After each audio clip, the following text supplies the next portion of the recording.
Yeah, well, I think if you compare the breaking down of these movements versus the, hey, let's just adopt this position and over time, hopefully it'll get better. I think breaking down the movements is going to get you there much faster and safer because you're not, when you're doing that, just trying to adopt a front split or a middle split, whatever, you're probably going to want to force it. And chances are eventually your body's going to be like, hey, dude, screw you. But if you're using regressions, the appropriate regressions, and you're slowly building up, that's going to help your body and your muscles, all the connective tissue, your nervous system say, okay, we're safe here. We've got this. And you're just going to be more comfortable with the overall process.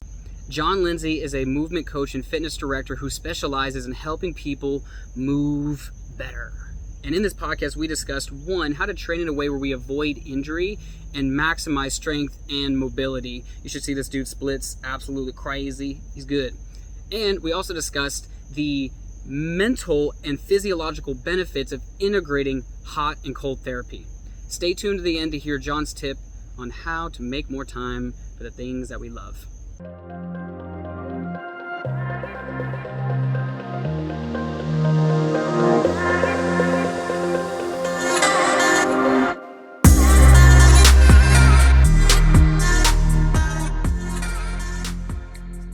All right. John, my friend, welcome to the conversation. Thanks so much for having me. I'm excited to be here. Yeah, we're gonna have some fun. I want to start before we hop in. What's your intention for this conversation? Get to know you, just have a good conversation. It's always nice to chat with someone I know I have multiple things in common with. So just an enjoyable conversation. Dope. And I want to go ahead and dive right into, you said that things that we have in common. We're going to talk about a number of things, including movement. And because there is common interest I found in like cold therapy, hot therapy, and things like that, those are things that I don't get to talk to as many people about because when we are in those containers, it seems like, this is what people do, but a lot of people aren't actually inside of those conversations. So that'd be fun to dive into. But I want to first start by asking you, what is your medicine? What is the thing you feel you're here to serve? I guess I would say it's to teach people how to move better, but maybe it's a little more broader than that. And maybe it's just teach people how to live better. And because I think I'm starting to get into some of the more mental stuff. You mentioned the cold plunge thing. So I think I started as I wanted to teach people how to move better. And now I think I'm slowly getting into just an overall, hey, how do we optimize health overall is kind of what I'm going for now. Okay. So like a total optimization, holistic optimization around health. Yes. Okay. So let's trace it back a little bit. So I'm assuming, started off with focusing on how do we move better. Why did that become important to you? So I'm 33 now. When I was like probably 23 or 24 in grad school doing a master's of science in sports medicine and also personal training people on the side, I just kind of had a wake up call where I was like, man, I just suck at moving. Like I can't touch my toes. I can't squat past 90 degrees, even with a barbell on my back. I'd have like lingering back pain after a leg workout. And this whole time I was teaching people how to move better. And I was just like, I need to like figure out myself and fix what's wrong from a physical standpoint myself. And, I just kind of went down the rabbit hole of mobility work and have really fallen in love with that and continue to just find technique to utilize things. And I've seen how much it's helped me physically and also just kind of, I guess, mentally too, just enjoy life better. And so I like sharing that with other people. So it sounds like it really started around the irony is that you were learning and teaching it, but then simultaneously, like behind closed doors, you were struggling in some way with the thing that you were teaching. So it became this like, all right, cool. It's time to go and figure this out because how I'm living is I'm in pain and I don't have the mobility. We use the term now mobility, like the range of motion that I feel as though I need to have in order to live in everyday life. And especially as you start to reach towards further feats, if you will, or further along in the movement journey. Like if, take a look at your page and you can see like you've done some incredible work inside of the conversation of mobility and helping people unlock mobility amongst other things, which we'll dive into. I'm wondering, how do you, so when we say movement, like helping people move better, bodily movement, what does that look like in reality? So for somebody who's listening, okay, what are we saying when we say movement? Is it range of motion? Is it doing things through ranges without pain? Is it being able to do an ass to grass squat with 400 pounds? Like, how do you contextualize that when you're working with people? I mean, it's definitely all of those things. I would say it's, all right, let me watch you move, or maybe I'll take someone else and I'll say, all right, what are your long-term goals? They tell me the long-term goals. I say, okay, let me see you do this, and this, like a regress version of whatever. Okay, how do we go from where you are now to there? So you can really define mobility as, I could be working with an athlete who's like, hey, my hips are just really tight. I can tell when I'm sprinting, playing football, I'm trying to make cuts, I just don't feel like I have the ability to perform my best because my hips are tight. Okay, we're going to look at a lot of hip rotation stuff. There's no need to work on this person's middle split specifically. But then I do get the people that are kind of more my path, who are in that mid 20s to early 30s range. And they're like, hey, I want to try a new physical modality. This mobility, bodyweight movement stuff looks cool. I want to start working towards a back bridge, towards a front split. And so it's, okay, well, let's see how close you are to those things now, and break down the movements and see where the right progressions for you are to jump into this type of practice. So it's at its core, it's getting people's bodies to move better, but the starting point for everyone is predicated on what their long-term goal is. Mm-hmm. I'm sure, or what I'm assuming is that sometimes it's a challenge for people to get that. In order to get to where they're going, they first have to be really good with where they're at. Whether it's, I want to have a full front split, but where I'm at is I can barely do a half split. Like, that's a real struggle for me. But it sounds like in what you were doing and facilitating, it's being able to, one is having an in-depth understanding of the anatomy, functional anatomy, and how it is moving in space, but also how do we reverse engineer your goal into bite-sized things that are accessible to your body where it's at in that moment?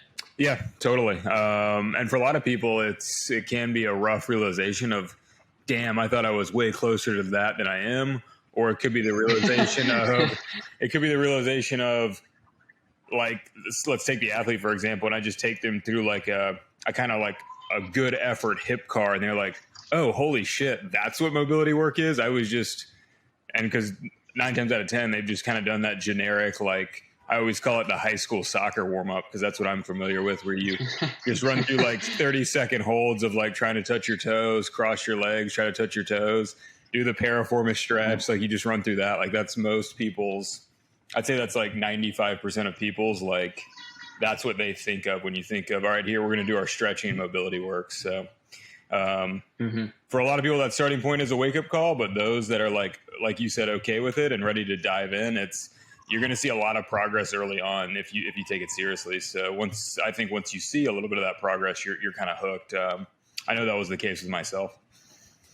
Okay. So it's like the art and science, right? The art is I can hit this beautiful middle pancake split or whatever it is, but the actual science is, it's more than just your standard. Let me just put myself into a frog position and fold forward and do that enough times, and one day I'll have the perfect split. It's like, no, there's more to that, which I would imagine that's why part of your work is you have, I think you might do in Tribe, but you have programs where you take a specific outcome, let's just say the front split, and I'm imagining that there's an actual breakdown of each and every step of that journey, because there's something that happens in our brain when we start to look at, I want to achieve this goal, like what can seem like this ethereal out there in the distance thing. If our brain doesn't feel as though it has the faculties, resources, or understanding of what it would take to have that actually occur, then it gives up before it even begins. And in a way, you're giving people access to a pathway. It's like, hey, look, I've already been through this journey. I've walked so many people through this journey. You can actually insert yourself,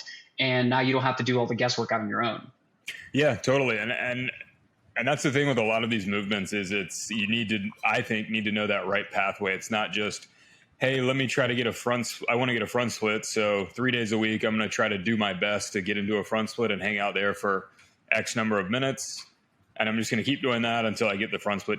you honestly might get, if you were diligent about that, you might get there eventually, but you're more often than not probably going to tweak something along the ways. You're probably going to force a position you don't really have. So every position I work on, we break down the movements into its individual parts. So for the front split, that front leg is for the front split that people listening don't know, that's one leg stretched out in front, one leg is stretched out in the back. So the front leg is getting a gnarly hamstring stretch. And also that front hip flexor needs to be super strong in that shorten range. And then the back leg is at essentially a max hip flexor stretch. So I work on those two things by themselves. And anyone who's early on, you're not even going to do anything that really looks, you'll do a long lunge hold, which I guess kind of looks like a front split, but that's about as close to the aesthetics of a front split you're going to get for a little while of training. And I think for a lot of people, that's a wake up call of, oh man, my hip flexor was super tight. That was the limiting factor. Or my hamstring was super tight, or maybe it's both. And when you break down the movements and you're able to attack individual pieces by themselves rather than trying to globally attack the entire position, you're going to make better progress because you can give that max effort to just the hamstring or just the hip flexor. And then down the road, when you go to put it back together, that the entire piece is going to be better well served for that practice. Yeah, it sounds like you're breaking down into the individual components because likely there's a part that is imbalanced or not, like it's like a weakness, and it could literally be a muscular or structural weakness, but the weakness in, if there's like 10 steps or there's like 10 main components of a front split, I'm not saying there is, but let's just say there's 10, that you might be really good at 8, 9, and 10, but if 4 through 6 are super lacking, it's a necessity to go to work on those things, especially in addition to everything else. So to continue the improvements, but also I imagine there's also a conversation around longevity. It's like, how do we, it's not enough to just go and lift heavy ass weights or just throw yourself into deep ass splits. We really do have to come from what is the long game and how is what I'm doing now actually, how does it map towards the future? Am I training in a way that's going to create injury, that's keeping me out of the game, that's not allowing me to actually move towards that thing? Or is the programming intelligently done in a way that allows us to insert ourselves and gradually grow? It sounds like your approach is not the quick pill, quick fix. It's let's take our time and we'll get there.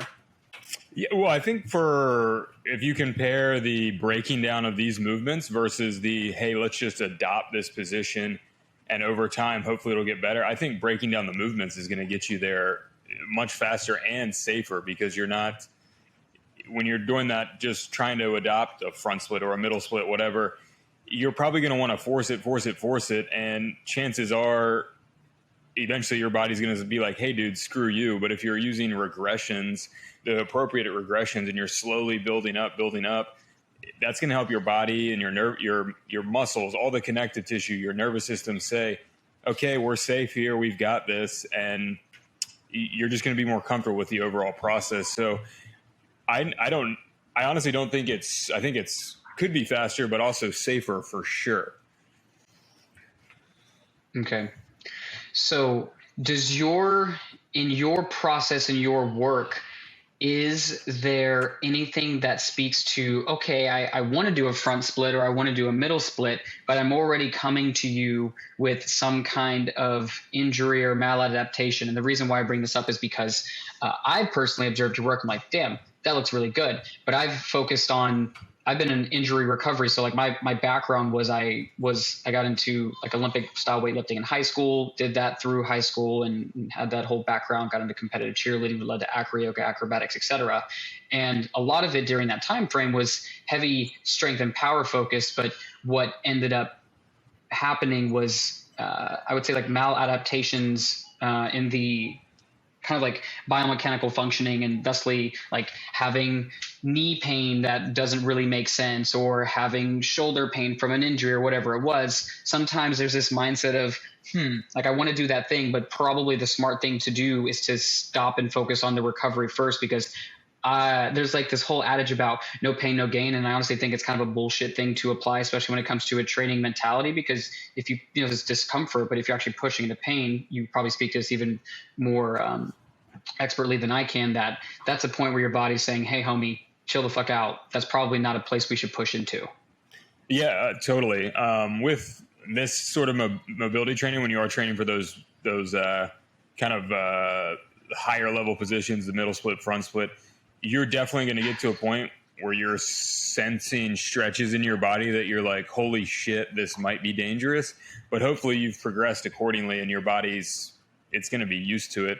A big thing a lot of people that work with me realize is a lot of this stuff, like we might do a front split day once a week. Like if you're even like an intermediate, like if you've trained front splits for probably 3 to 4 months, you probably started at twice a week, but then you're getting into just once a week. And the reason is we're training so hard in that session, and we're taxing muscles, we're taxing ligaments, we're taxing tendons, we're taxing hip capsules. Your body needs to recover. And that's a big way a lot of people get injured is they're like, well, I feel okay. 3 days later, I'm going to train again. And you need to work hard as shit within that one session and then recover for 6 days. And that was a big wake up call I had too. As I was starting to get more mobile, I was like, oh, well, let's keep pushing it. Like I want to get these front splits, this middle split. And chances are, if you're training hard as shit and you're trying to do that more than you need to, you're going to, at the very least, you're just going to plateau. More often than not, you're going to strain something eventually. So, again, with this type of mobility work, it's quality, quality, quality, recover. It's a really good session, and then recover even harder. Okay, I want to dig a little deeper into the going really hard for one day and then resting for 6. That is contrary to most of what I've heard. I'm not saying it's wrong. You obviously have a reason for doing that. What the question brings to my mind is how do you know then if you've actually recovered? Because it sounds like you're saying if you go, I mean, I don't know what your regimen looks like in that one day, but it sounds like you're saying we went so hard this one day, you're going to need 6 days to recover. How does one develop that awareness, or is that just something that you've learned through tons and tons and tons of personal practice and helping clients? I've learned it more so from having coaches that have programmed for me like that. What led me to getting personal coaches is plateauing, is being like, why am I not getting any further in this? And that was the biggest wake up call, was I'm actually training too hard for some of these things. If your goal is just to generally move better and move well, you can by all means do lots of mobility work all day long. But when you are searching for those higher level positions, the session you do, you're going to have to work hard as shit, where your body's just going to be sore. The stuff you worked, you're just going to feel it for multiple days after the fact. If you worked it long enough, not so much. Like I still get pretty sore from a middle split session, but it's nothing like it was 6 months to a year ago. But I think the people that are just starting to really, really get into it, their bodies are going to be sore where they're like, okay, I'm feeling my groin being sore in a way like you did a hard squat session, but specifically for your adductors, that sort of thing. And if you even try to jump into a session, that soreness is going to limit your physical capacity in that session anyway. So I think a lot of people get it early on when they do a session as they should, and then they try to think they can outsmart the program and say, oh, well, let me do it in 4 days. I'll be fine. They see it pretty quickly that, okay, no, I wasn't recovered enough. And honestly, the best sessions I have on this stuff is usually about every 8 weeks. I take a full week off of any of this stuff. And that week I jump back into it is always the best week I've had in 8 weeks. Like it's always that jump of, but that comes with consistency. That comes with doing it for at least months and months and months to where you've made some good adaptations in your body. And when you do give your body that essentially 2 weeks of recovery in between a session, that's when you're really reaping benefits.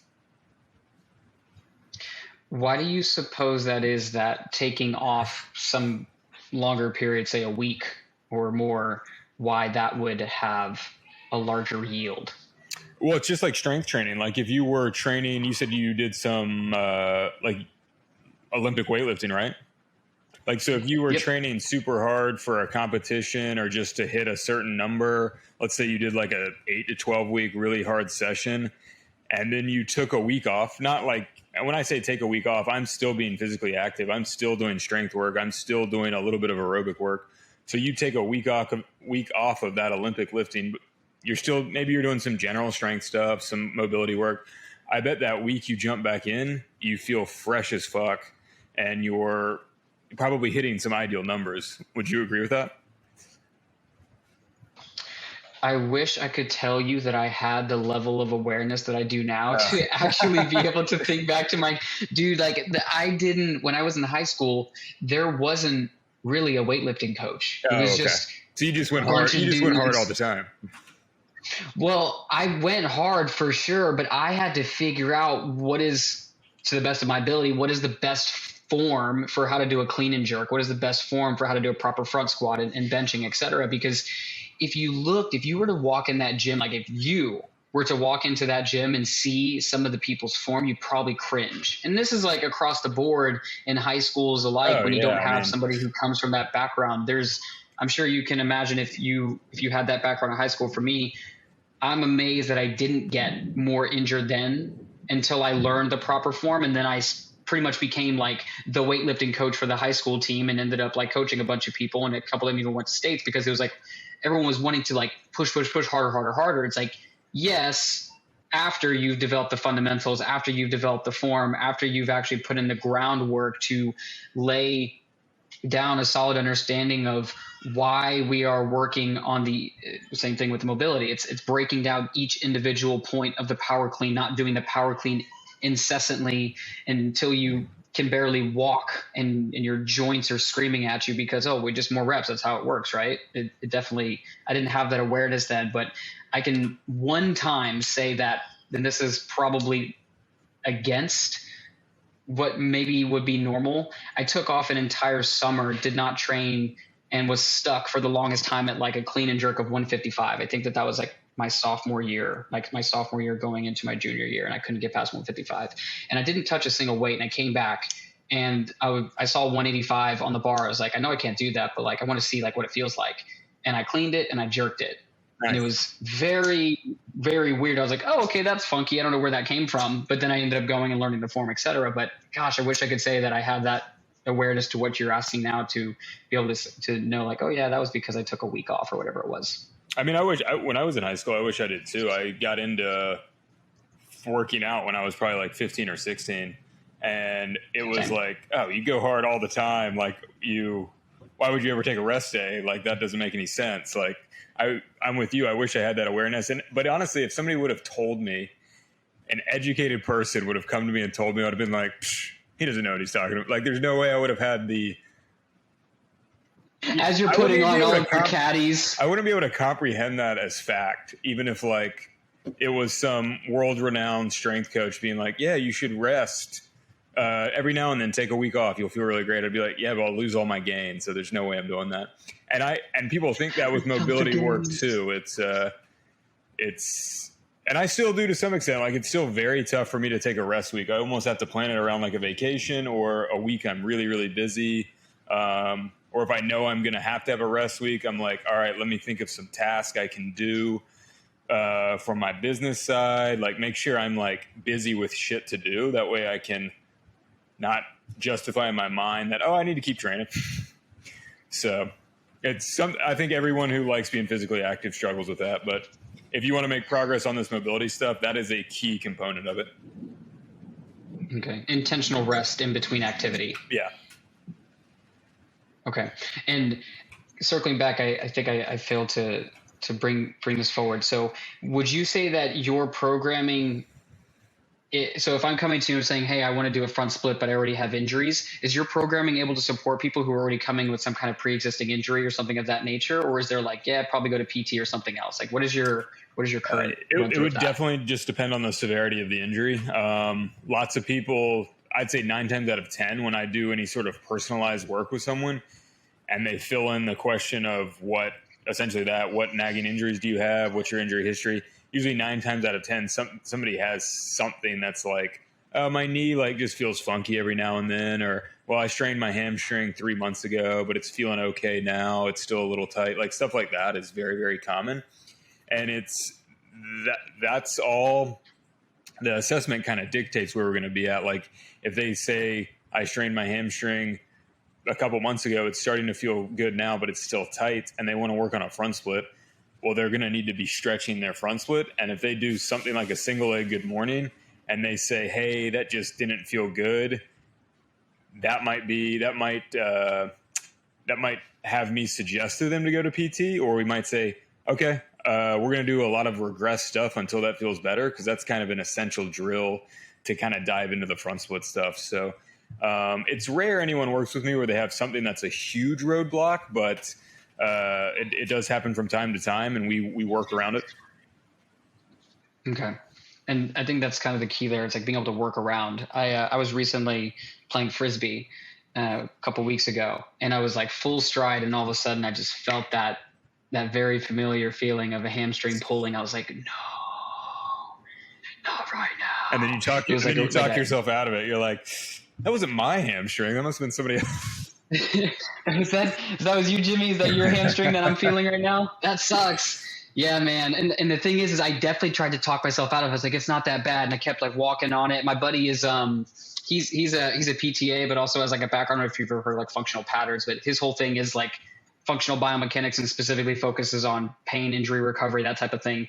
And he was there when it happened. I was like, oh, I pulled it. He's like, bro, you should take a breather. You should stop. And I was just like, no, I'm good. I tried like walking around on it. I tried to just get a little bit more, and then I realized that it was like, okay, the answer is to stop, and we ended up doing that. But gosh, it is really tough. Like the original thing that you said about taking a rest. Like in that moment, the hard thing to do was like stop and take a rest, because you just want to keep playing or you want to keep growing. But sometimes the best way to grow is to stop first. No doubt, yeah. I strained my chest bench pressing one time, like fairly bad, and in my mind I was like, at the time I finished the workout, like I stopped bench pressing, but I didn't, which was so stupid. It was nothing chest dominant after that, but it was just kind of a generic pushing session, and I finished the session afterwards. Like it was absolutely so silly. Gosh, it's like sometimes you just got to go through and make all the mistakes to realize that you don't want to make those mistakes anymore. Yeah. And to that younger version of you, when the coach comes in, he's got all the expertise about how you should lift. You're like, yeah, but I'm just not ready to hear that yet. I still really got to like go and get my ego checked for my own personal experience. Dan. Right. I need to have exactly. I need to have my own problems and see how this really works. Yep. So how do you feel as though starting to bring forward so we're talking specifically about movement and injuries and pain and mobility. How do you think that this, now kind of going a little bit more macro, applies holistically to humans? If we are going to start taking on the movement journey, to make a fun little reference there, if we're going to start actually going on our own movement journey, how do you find that the movement journey is holistically connected to our total well-being? I mean, I think we're obviously like physical creatures, and so we need to move around. We need to move through space. And if you're making a body that moves well, you're going to be able to move for longer. You're going to be able to move better. You're going to be able to, do more cool physical stuff, which I think just makes life more enjoyable. Like, being physically active is my favorite thing to do. I think for human beings, that's probably throughout history is probably the case, is doing stuff where you're physically active is the coolest thing, the most enjoyable, the most endorphin rush thing. And when your body moves well, you've prioritized joint mobility, all that good stuff. Like you just enjoy life better. I know I do. Mm-hmm. And you found, so earlier on, you had mentioned that it started probably primarily focused on movement, and then you realized that there was this more overarching holistic approach to the mental space. And I'm not sure did you mean like mental health, mental well-being, mental wellness, like that type of conversation, or what did you mean when you said mental? I guess, what I meant by that was, I forgot how you worded the question, but I was kind of, because I guess most people would see me on Instagram and the stuff I post on there. I was just kind of discussing what I share on there is I'm starting to get into more, not just, hey, here's a drill to help with ankle dorsiflexion. I like talking about stuff like the ice barrel on stories. I like talking about stuff about sleep. So I'm in general, I'm just very interested in how do I optimize my body and mind to be awesome in a holistic way, in a healthy way for the rest of my life. So, and I like sharing those things. Mm-hmm. Yeah, it's this weird thing when it comes to social media that, you have to like kind of, at least you've done well in the sense that you've actually cultivated a really strong community of people who clearly want to move better. I'd imagine if somebody follows you, it's because they want to move better, but overall they want to life better. And you're a living example of that. Like just paying attention to your page outside of when you're posting how to do ankle dorsal flexion better. There's also like seeing you posting things about handstands and the bouncing between the ice barrel, doing ice baths and like hopping in the sauna. It's you and your partner cooking up some bomb ass food. There is this, you're practicing what I don't even know if you're like air quote preaching it, but you're practicing it and you're being a living embodiment and example of it, because it's one thing for someone to passively look at your shit and like double tap and comment, that's really cool, man, I wish me too. But when they actually see you walking the path, it's almost like planting a seed that beckons forth like, hey, what if I were to maybe try cooking a nice meal for myself? Or what if I were to try doing an ice bath? You're making massive impact and encouraging people to take on the types of behaviors that get them more invested in themselves. And I'm curious, how do I want to word that? Do you see that the movement journey itself becomes that more like that page becomes more holistic, or do you keep it focused on movement in your feed and then you'll continue to speak more broadly in your stories? Like how does that lay out for you? Yeah, on the physical like feed posts, I definitely try to be more mobility, front splits, back bridge, that kind of stuff oriented. But that's just the main reason is because that's what I coach people. That's my main form of income is through that sort of programming. But I like posting on my stories and stuff. So I am how you just said, showing that I guess I'm relatable and hey, I've got these other aspects of life that I try to live in a holistic way. And I'm cognizant of what I put in my body. I'm cognizant of my mental state. I take care of that mental state through ice baths, through sauna, through quality sleep. So I like sharing that stuff too, where I think it does resonate well with people. I know it's motivated quite a few people to, whether they have tried any sort of mobility drill I've shown, maybe they've been inspired to start taking cold showers, and that's helped them a lot. I've gotten quite a few messages saying that.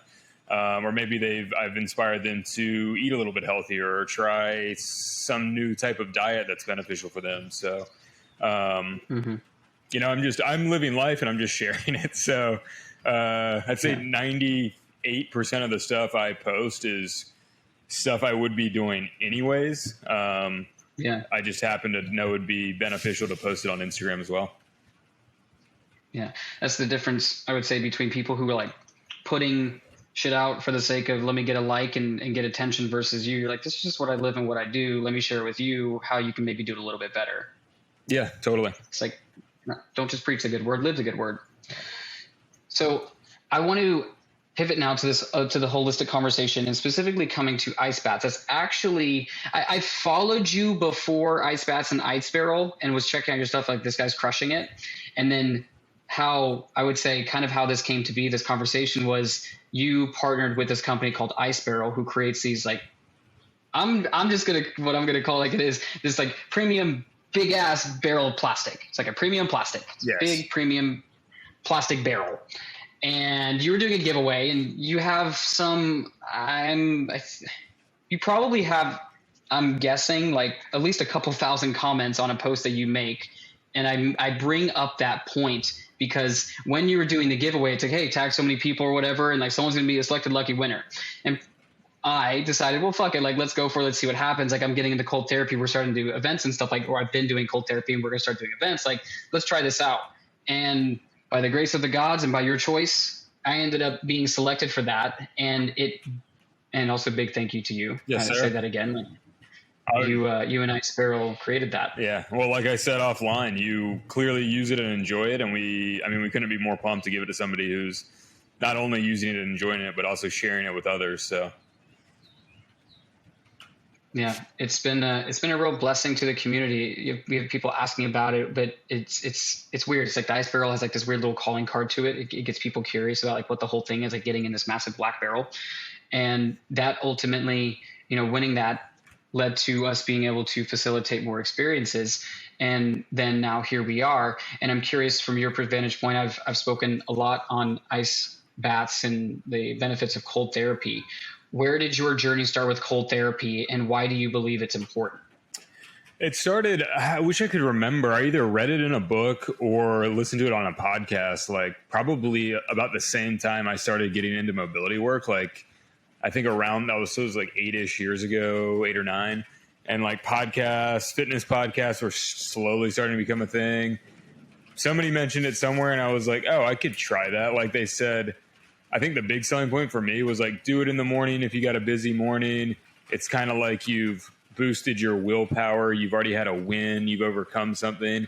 And I was like, oh, I'll give that a shot as a challenge. And immediately I liked it right away. Like it woke me up. It clearly boosted I just feel a little boost. Like I feel like my willpower got enhanced or leveled up a little bit. Mm-hmm. So got stuck on it there. And, as you start to expose yourself to cold, you adapt to a certain level. It becomes less of a stimulus. You got to up that stimulus. And ultimately started doing ice baths in my now wife, at the time girlfriend, our apartment. We would just fill we were lucky enough our landlord had an ice machine in the back. So we could actually just fill up a bathtub with ice, fill it up. And the first time we ever filled it up is I filled it up completely with ice, so to the top ice, and then slowly trickled in water.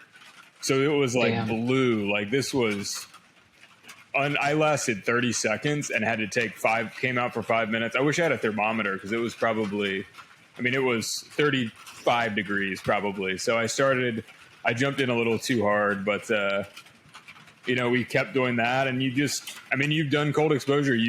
I think right away feel that, I don't know if it's an endorphin rush, but that boost of, I feel like I get a boost of willpower. I feel like anything that has kind of, even at the lowest level, gotten me down throughout the day that day, I'm like, oh, fuck that shit. Like I got this. Like it's wild. And I forget that all the time. I'm going to get in after we get off this, and I'm going to get out and be like, by no means did I have a bad day at all today, but there was something, I have something to do later that I'm kind of like, oh, I don't want to do that. But by the time I get out of that, I'm be like, let's go knock this out real quick. Like and I forget that I get that stimulus. Like it's really strange how it always works, I guess. Mm-hmm. I'm gonna move inside because it's starting to rain. I don't know if you can hear that rain hitting the roof, but oh, that's what it is. It sounds like hail. Yeah. Speaking of things that we can connect on, I'm not going to go down the rabbit hole now. I know you have a standing desk. I'm currently at a standing desk. I know that's one of the things I've seen in your stories is you have a standing desk and you like wear your toe spacers, this whole thing. That's at my work too. I had maintenance guys 6 years ago just take my desktop, the desk I inherited in that office. They just took the desktop off, put like a piece of wood on it, and just bolted it to the wall. So, damn. Yeah, and it's held up nicely. And then there's 2022. Just press a little. Do you have like the hydraulic one, or is like one of those like you press a thing and like it lifts up, lifts down? No, that at work I have what I just said. That thing bolted to the wall, and then what I was just in the back was just our coffee table on our porch, and then an exercise wooden block on top of that, computer on top of that, and now I'm at our just kitchen island. Whatever works, however I can stand. Standing desk everywhere. You can always make one. I've seen people use we use like to iron clothes on, like one of those little things people set up and stand there. Oh yeah, what is that called? Why can't we think of a ironing board? I don't know. Ironing board. Yeah. It's like, what do you think I think you iron it's stuff board on. Shaped. You iron on it. What is that? Yeah. It's board shaped. Yeah.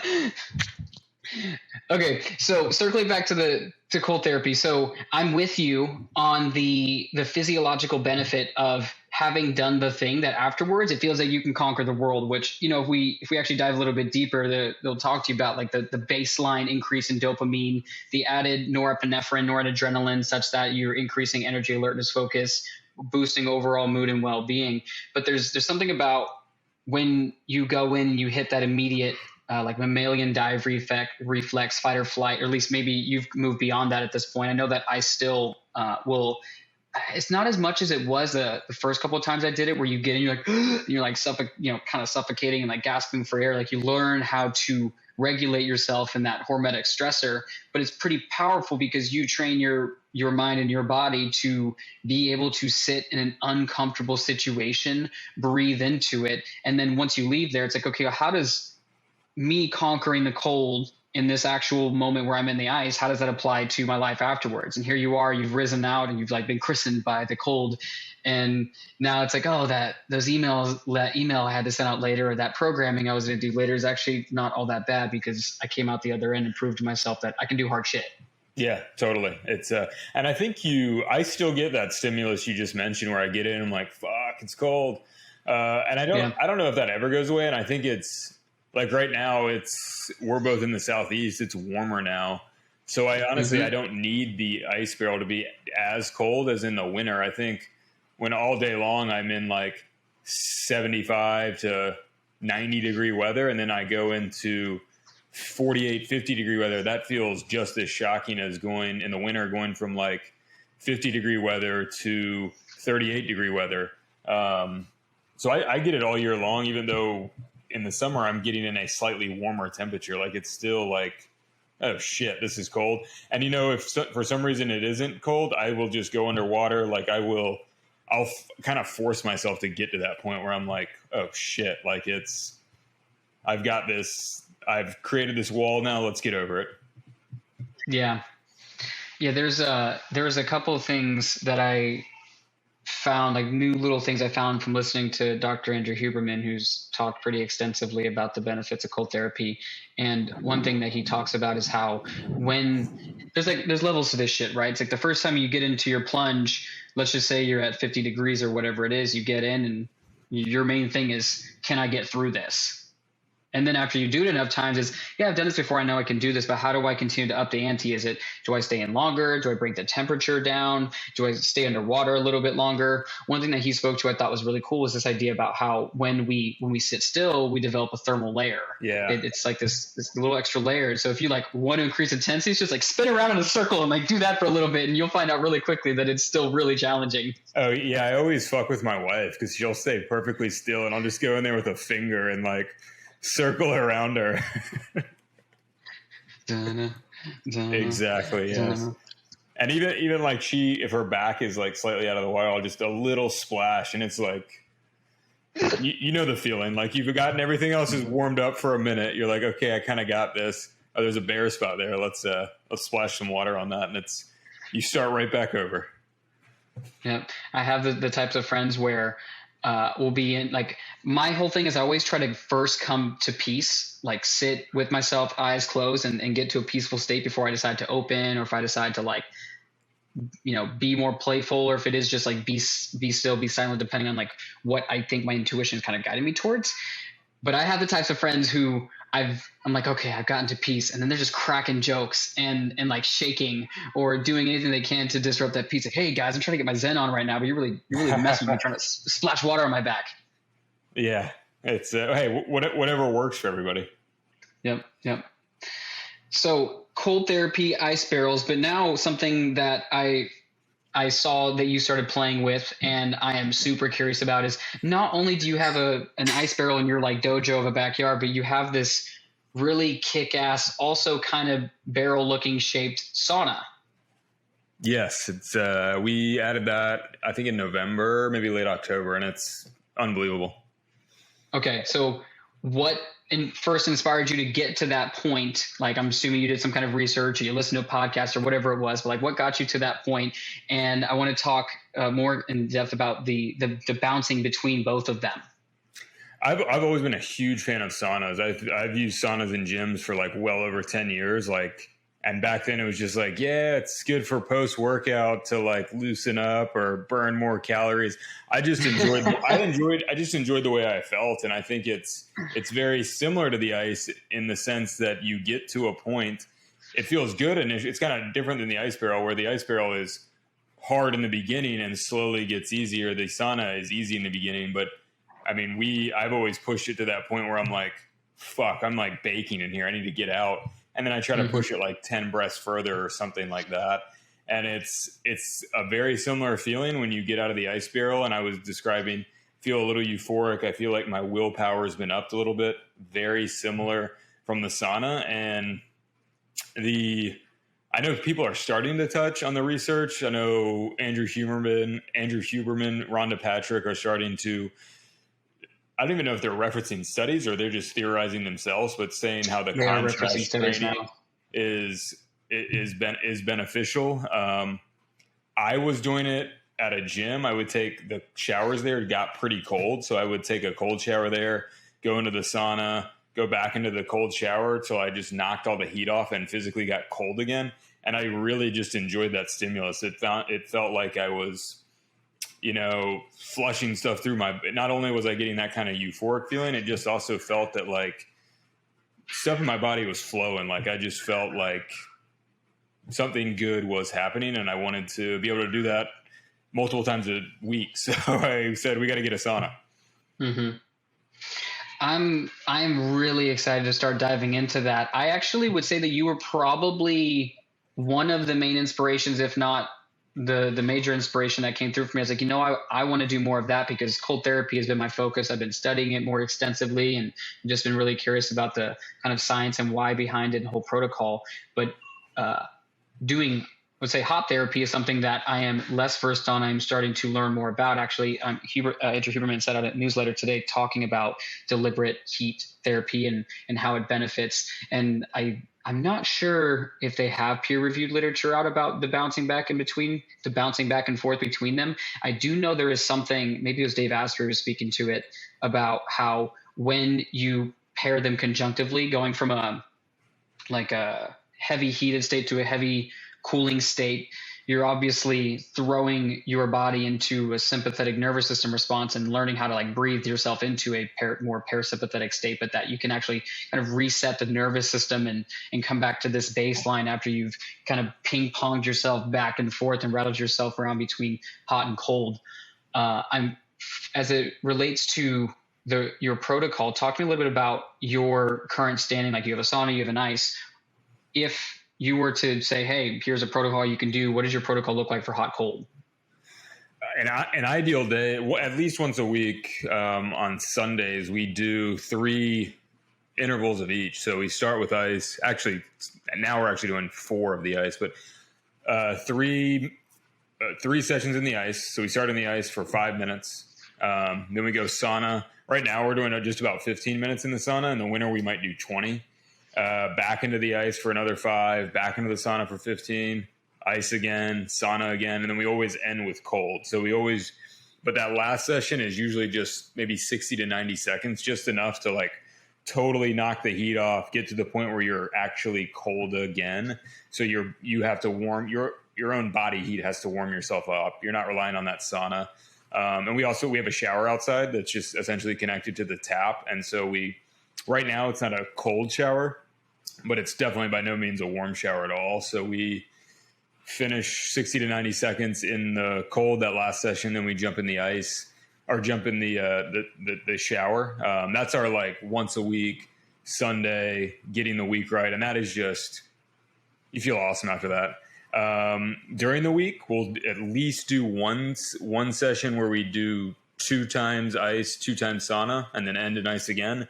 And then really just whenever we can, we'll at least do an ice session, one session in the barrel, 1 session in the sauna. It's really kind of just dependent on both of our schedules. But at the very least, we sauna every day. And ideally we pair with the ice. Mm. Is the sauna just something that's like always hot? Or you like press a button after a certain time, it heats itself to a certain temperature? What's that like? We turn it on and it takes 10 to 12 minutes to kind of get to max heat. That's not bad. Which is like 200 degrees Fahrenheit. Okay. I think temperature-wise. Okay. Yeah, temperature-wise, I know that there's like a certain temperature where they say, kind of like with the cold, where you start to see and experience more of the benefits. I think it was around that like 175 to 200, so that makes sense. Yeah, it's probably a little lower than 200 because most like conventional saunas, like ours, like you have a sensor inside a sauna that's supposed to kind of governor how hot it gets. Mm-hmm. And if the higher you put it, that's going to register that heat quicker. And so like if you put it all the way at the top, it might be at 200, but it's going to be way up here at 200. Like actually where your head is and lower, it's probably going to be closer to 180 and lower. So I put our sensor really low.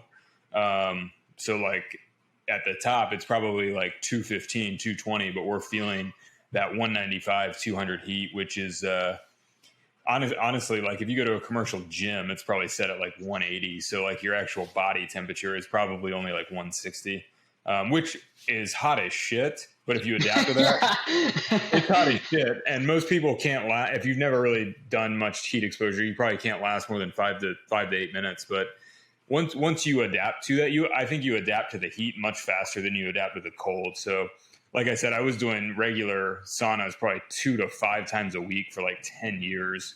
So I had a pretty good adaptation to the heat. Okay.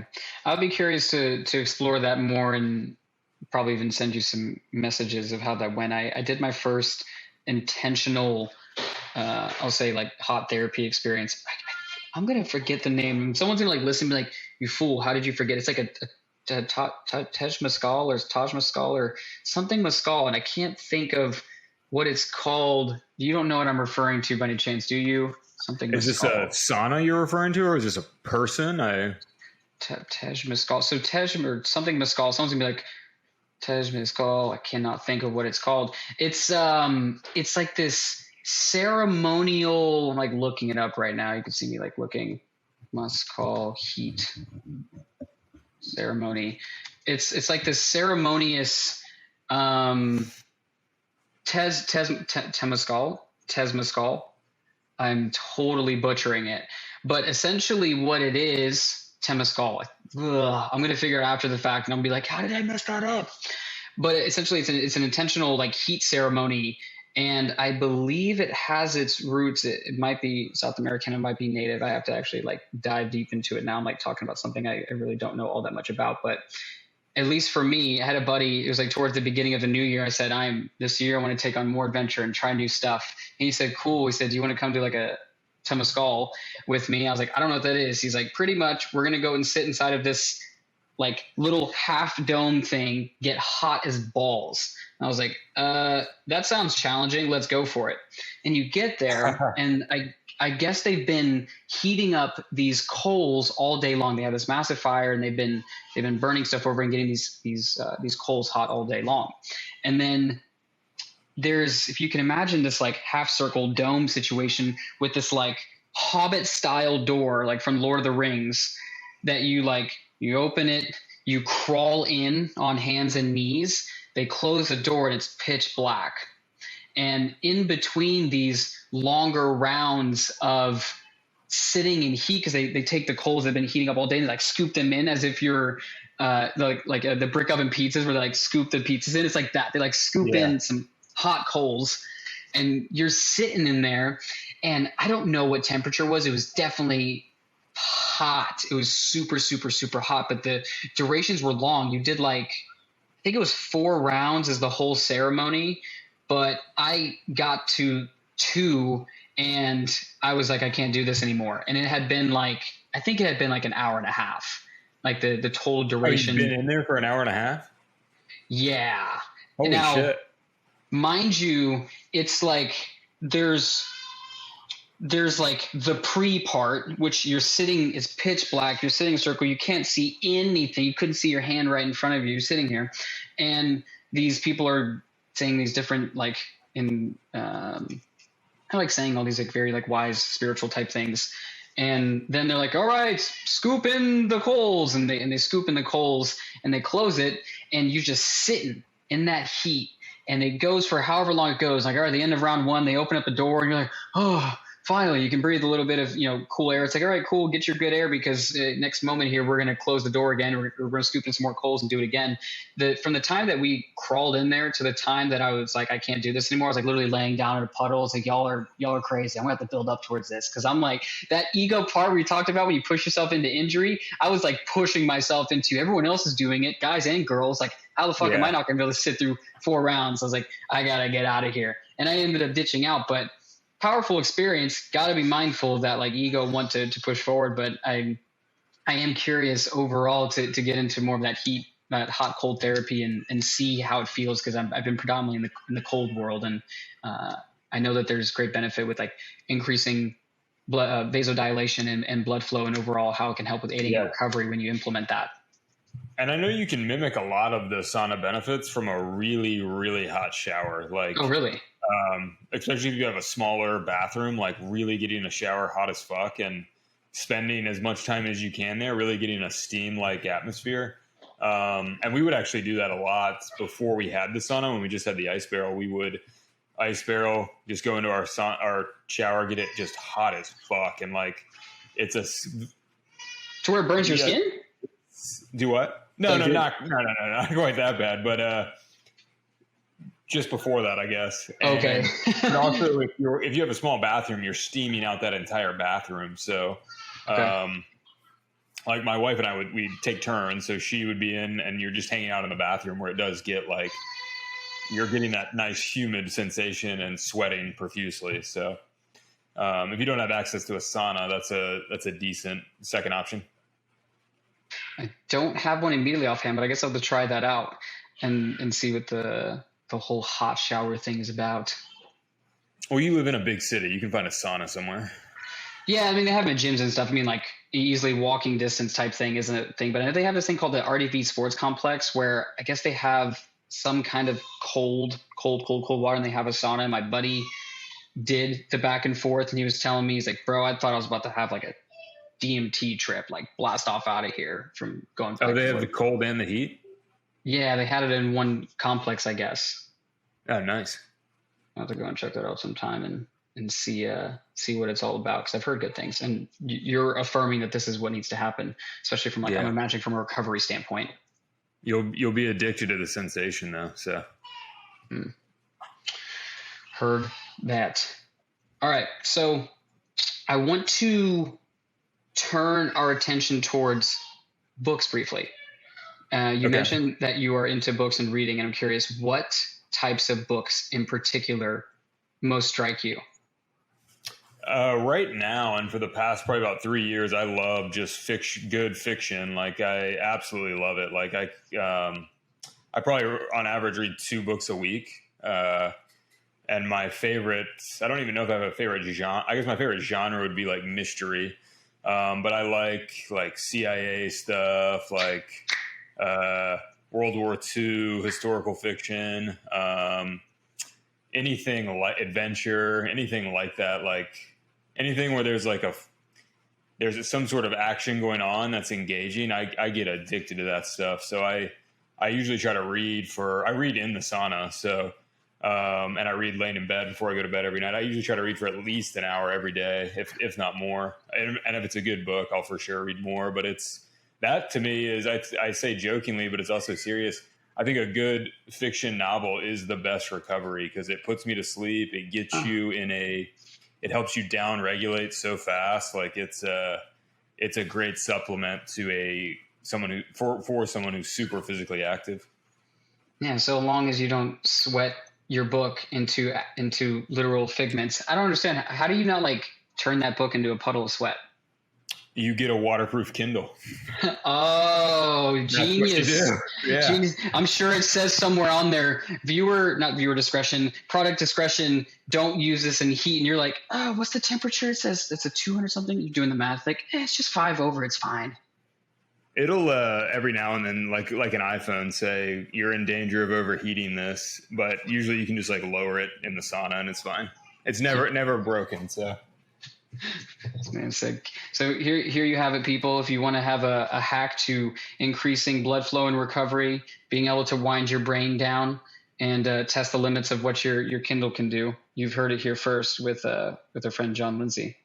Yeah, and if you have any good book recommendations, feel free to slide into my DMs. I'm always down for a good book.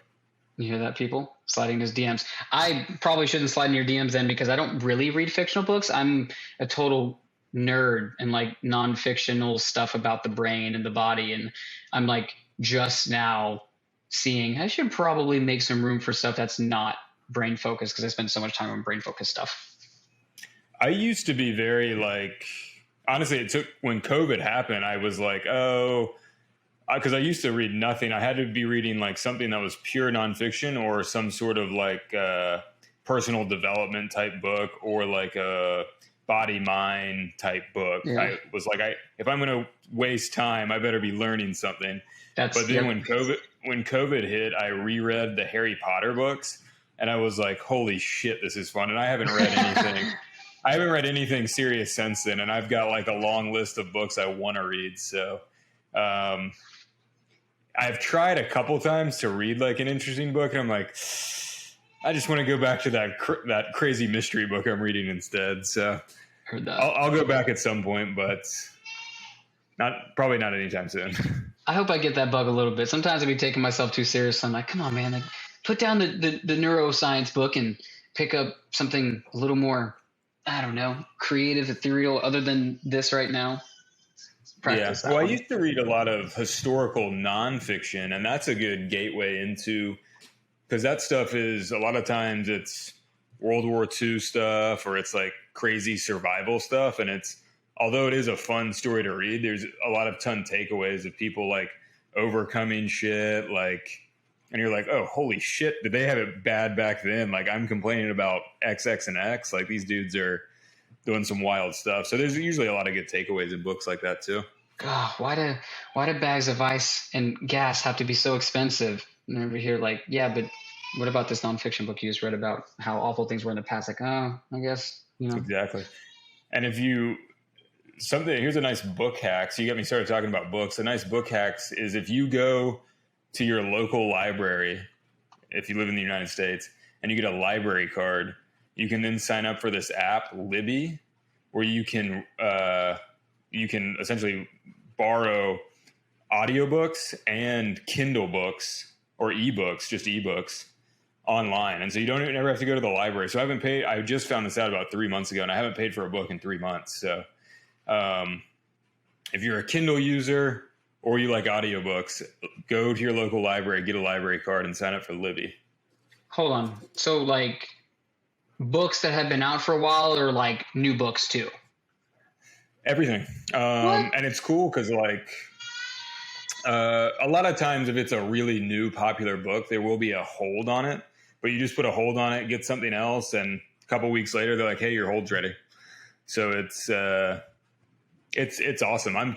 Someone told me about it like 3 years ago, and I was like, no way. I kind of probably thought what you're thinking, like, oh, that's just like old bullshit books. But no, it's new. Like a new book came out that I really want to read about a month ago, not even 2 weeks ago. And I put a hold on it. And just this morning, they said, hey, your hold's ready. So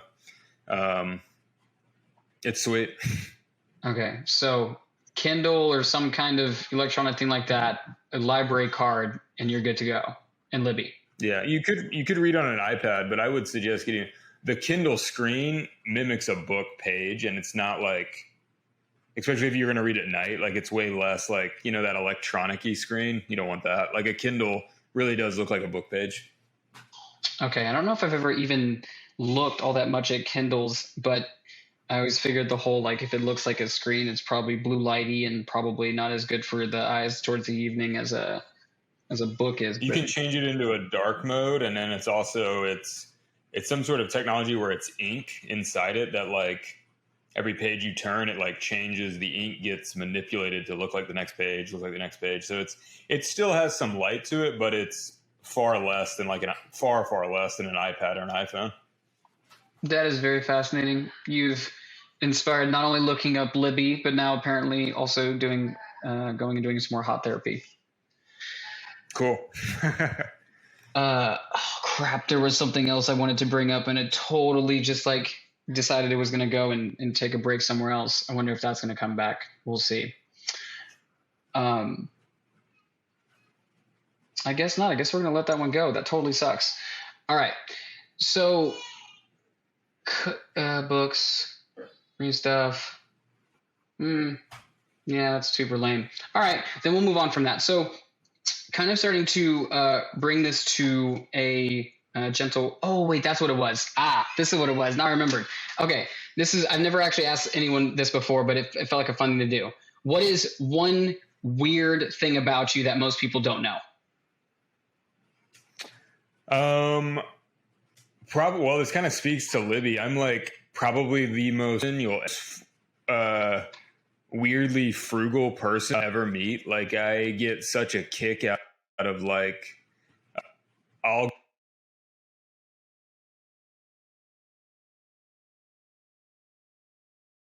go to like sometimes I'll go to a gas station just ways like I'll like and then I'll pay for gas and like scan my Kroger card and it'll be like, oh, you get 20% off a gallon a day, and that just like makes my day. All right, and following these brief messages, following an internet crash, not really. Apparently, inclement weather had us going for a roll. Okay, so weird thing. So we were out on weird thing, and one of your weird things, you said that you can be like frugal in certain moments, which to me it just sounds like you're a smart purchaser. Like that there's great joy for you in being able to find a good deal, which I can respect that. I know there's like I have like tons of friends who are way big into like thrifting and stuff like that, like going and finding that like super cute piece of clothing that when you look at the original tag, it was like $100, but now you're getting it for like $5 or $6. I probably don't have that immediate gene instilled in me, but at the same time, I am somebody who likes to be mindful of where I'm putting my money, but that there's like a real high for you in being able to find those deals. That is a fun, weird thing. I don't know if I've heard that one before, but like, that's really cool. Yeah, well, I'm more like a great example is we live right by where a Saturday farmers market is, and I'll go there on a Saturday and like some grass-fed beef company will have $5 off a pound brisket, and I'll be like, hold on one second, sprints home. How much room do I have in my freezer? Like we're gonna shape this in here perfectly, and I'll be like, something crazy could happen the rest of the day, and it wouldn't faze me at all. I'd be like, oh my god, I got 10 pounds of beef brisket for and say $50. I'd just be it's it's weird how much pleasure I get out of that, I guess is what I think the weird thing is. But I mean, like, isn't that what like our weird things are about? Like, we can't have fun with ourselves a little bit about like our weird thing, what's the point? The fact that you would go so far as to run all the way home to check how much you can get to then come back and get that and store it, that's great. Like, we need more Johns in our life who are going to come by and make sure that we're finding a kick-ass deal and stock up on meat when the meat is good and plentifully available. Yes. And sign up for Libby. And sign up for Libby and do ice baths and check him out on Instagram and do cold plunges and actually start working on moving better. Before I give it all away, where can people find you if they want to get connected to more of what you are doing, sharing, etc.? I would just on Instagram at The Movement Journey. I offer various types of programming, and if you just hop on Instagram, you'll get to kind of see what I'm about. And also, if you click on the link in my bio, you'll see some of those programming options. So that's where I do 99% of the stuff. Dope.